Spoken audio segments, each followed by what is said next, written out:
Hi, I'm Tim. Welcome to Watchbox, and thanks for logging on. If you love this watch, email me, tmosso@thewatchbox.com. It's my email. It's in the description below. Your purchase and pricing concierge for buying this or any Watchbox watch. Email me for pricing, tmosso@thewatchbox.com. Today, we're discussing a very rare version of a very special watch. Launched for 2021 in 12 pieces, this is the stainless steel Laurent Ferrier Classic Micro-Rotor Revolution and the Rake. Based on the Classic Micro-Rotor from Laurent Ferrier, this is a design effort spearheaded by Wei Ko of Revolution and the Rake, combining his favorite elements with classic Ferrier design language and some unexpected sports watch cues. So, stainless steel, 12 pieces, 40 millimeters in diameter. The watch measures a verified 11.3 millimeters thick, and from lug tip to lug tip, 47.2 millimeters, with a 20 millimeter spacing between the lugs.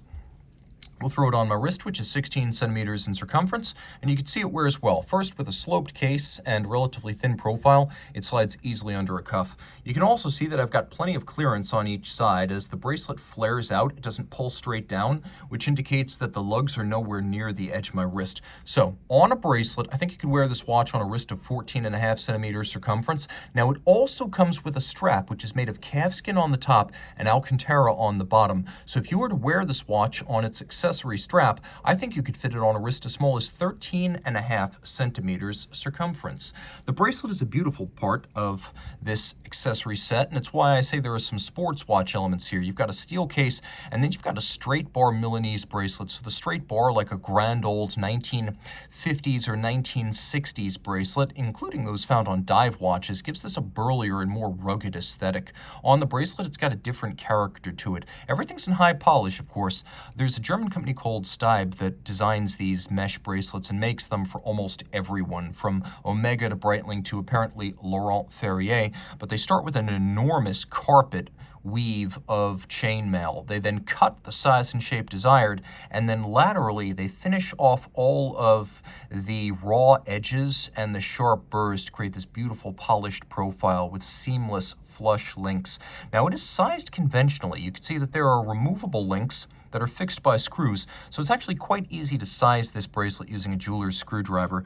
We have a double folding clasp. You can see it's a twin fold, twin trigger. Internally, some of the packaging stickers are still present. So this watch is in outstanding, largely unworn condition. Rolling around to the case, it's beautifully organic. The galet, a pebble, smoothed over eons in a stream, or at least that's the impression Laurent Ferrier wants us to glean from the watch. And it does have the look of something that's been worn down by not the ravages of age, but enhancements that come with time and patience. This truly does look like something hauled from a stream or a bubbling brook. We have a little bit of a character line that defines the mid-case, but all of the character lines here are very soft. The lugs come to a little bit of a teardrop underslung bulb, and you can see end on, there's actually a little bit of an inflection or a concave curvature to these lugs. There's a wonderful domed bezel, and then we have a partially recessed onion-style crown that gives the watch something of a look of a pocket watch converted to wristwatch spec. Now, on the dial, a couple of different things. First, we have tri-Arabic numerals in blackened gold, 9, 12, and 3, a lovely brigade fashion Arabic numeral. The hands themselves are also made of blackened gold. They are assegai or spear style. We have some sectors that are created by lacquered application, and then we have a sunburst center dial in lovely salmon. You can see the graining of the sunburst. The outer dial is a soft matte opaline that glows rather than explodes. That's the difference between a sunburst and an opaline. And then we have a sunken sub-register for the seconds with a concentric pattern inboard. Now turn it all over. You can see the movement. This is the FBN 22801. The movement is called FBN because the names of the inventors of this movement start with F, B, and N. So Ferrier, Barbacini, and Navas. La Fabrique du Temps is a Louis Vuitton company that created this movement in conjunction with Laurent Ferrier, and they have been the movement partner to Laurent Ferrier. All Ferrier finishing, regulation, assembly work is done in-house. And they actually have a worker who does nothing but finishing. But the actual engineering, the work on the computers, and the prototyping was done at La Fabrique du temps, and the result is magnificent. You can see it uses a ratchet-mounted and guilloche-cut micro-rotor that has totally silent action on its jeweled staff pivot.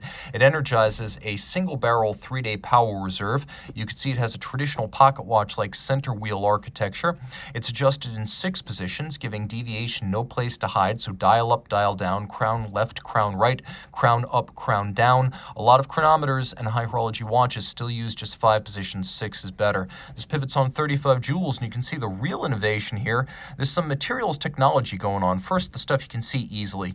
We have a free-sprung balance for durability adjusted in 6 positions. It's beaten away at 21,600 vibrations per hour, and it uses an overcoil hairspring to provide concentric breathing of the hairspring in any physical position, and thus better positional timekeeping stability. Now, if you look carefully, you can see there are a pair of nickel phosphorus escape wheels. There is no lever escapement. This is not a Swiss lever here. What you're looking at is actually a double direct impulse escapement, like the Breguet Natural escapement of 1802. So you have 2 wheels. They directly impulse the roller jewel on the roller table of the balance. There is no lever. By having 2 wheels that directly impulse the balance and only in its direction of travel, you improve chronometric precision, you reduce friction, you reduce maintenance requirements, and you improve power reserve.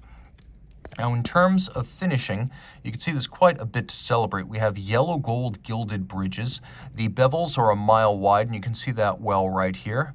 You can appreciate just how broad they are and the fact that we have several interior angles, including within the recesses of the half bridge for the balance. You can see that it's entirely black polished across its top, and then we have 1, 2, 3, 4 sharp interior angles where bevels meet.